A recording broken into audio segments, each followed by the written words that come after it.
Guys, I'm Steve. Welcome back to the channel. Welcome back to another video. If it's your first time stopping by the channel, hit that subscribe button. Trust me, you won't regret it. If you're a returning subscriber, as always, guys, welcome back, and I do appreciate support. I'd like to wish everybody a happy Monday out there, and I'd like to jump right into this news, man. I seen this morning, and it kind of like, just took everything out of me. And what I'm talking about is there's a story that happened last week about two 19-year-old kids, students at a high school out there in Fort Lauderdale. Shout out Fort Lauderdale. The high school is called Dillard High School. These two 19-year-olds jumped on a male teacher and basically mollywopped the dude. Now, it was caught on video by some students that put it on social media. And these two students got kicked out of school.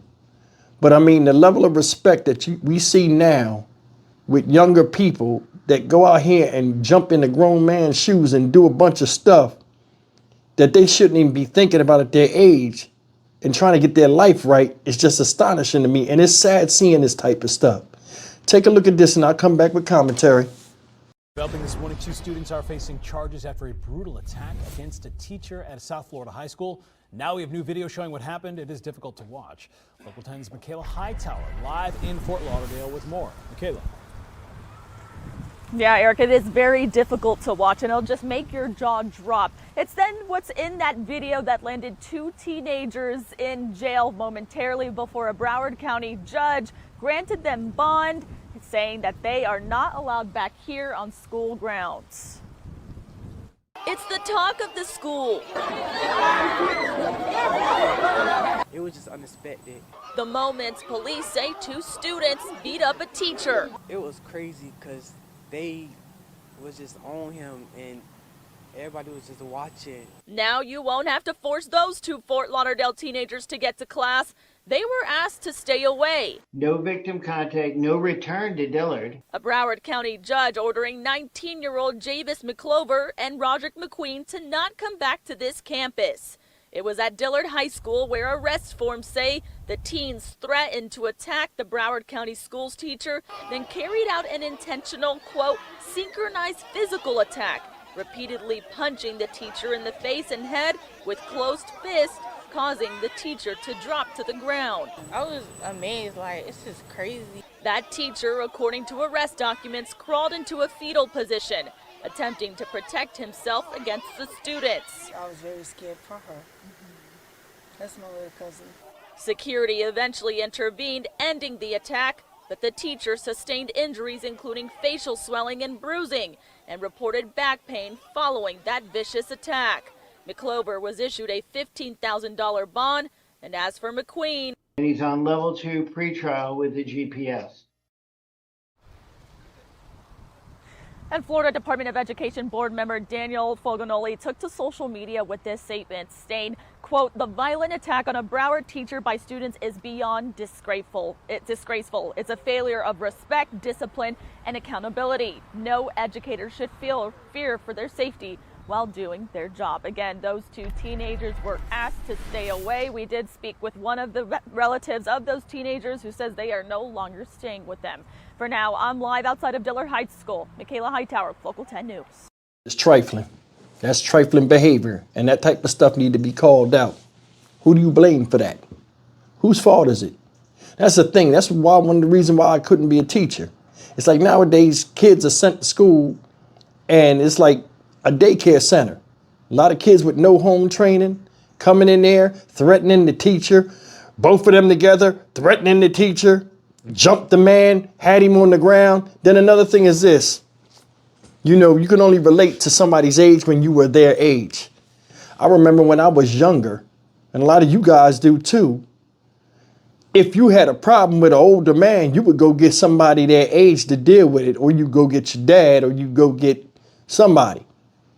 But nowadays, it's nothing for a young person that don't know anything about anything to jump into a grown man's face and feel like they're their equal. And the thing that's funny, they jumped this man. And looking at the fight, it looked like the man had the kid on the ground.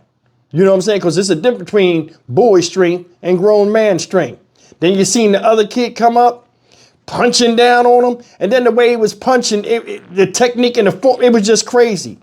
And you would think when people jump in somebody's face, especially a kid jumping in a grown man's face, you would think in their mind, they think they got enough that where they can handle a conflict or a grown man's blow. Punching like that, come on, man. Come on. See what they said? Beyond disgraceful, beyond, respectful.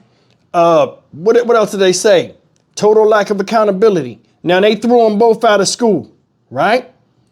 Threw them both out of school. And one of the parents of one of the boys, did you hear what they said? Oh, he ain't living here no more. So they must have put him out. That's the thing. A lot of times these kids be so bad at the house, they can't wait for them to go to school just to get a break from them. Or they just force them out in the street because like they ain't got no discipline. And the thing is crazy, man. A lot of these kids come from broken homes and stuff like that. And then when they get killed in the street or something bad happened to them because they ain't had no proper male guidance, it's everybody else's fault but theirs. And that's the thing. Who do you blame for this? Because, I mean, a flip side of that coin is a lot of people have good parents and might have other good siblings and just have one bad apple in a bunch that gravitates to this type of foolishness. I've had a son like that. So I know. But I mean, come on, man. Come on. You jumping up on a man that you had to see every day in school. That's the thing. People do stuff to you and never know that they're going to run into you again. And they act like nothing's going to happen. Now they're kicked out of school, 19 years old and in 12th grade. Now, I don't know if they started school late, which I highly doubt that. But I mean, come on, man. Come on. What are we doing here? I remember back in the day, if you go and jump in a man's face or say something negative to a man and your parents found out about it, you'll get your ass beat just on the strength of that. Being disrespectful. Don't matter. That's a grown man here. Hurt your ass. People knew that back in the day. For some odd reason, people forgot how things are or how things were. It's like now motherfuckers not even coming out the womb. They just hatching out their eggs and just like feral people just out here doing whatever they want to do. Under no circumstances should you ever, as a child, a young man, jump in an older man's face. Because I'm telling you, a lot of times these people be pulling back because of their jobs and this and that. Some people ain't like that. They give you every present you asking for, every gift you. Listen, ain't nobody gonna let themselves get hurt. Especially getting jumped by multiple people. People have a right to defend themselves. And when they start swinging with grown man strength, then what? Seeing this, man, is really hurtful. Seeing this, I mean, as far as these young men, I mean, I wish I was 19 again with the wisdom and knowledge I have right now. And then you look back in time and you see people with the rest of their life in front of them doing crazy stuff, just throwing it away. It's sad. I'm Stock Market Steve for the Dynamic Reason channel. As always, like, comment, share, and subscribe. I'll see you in the next video. Take care.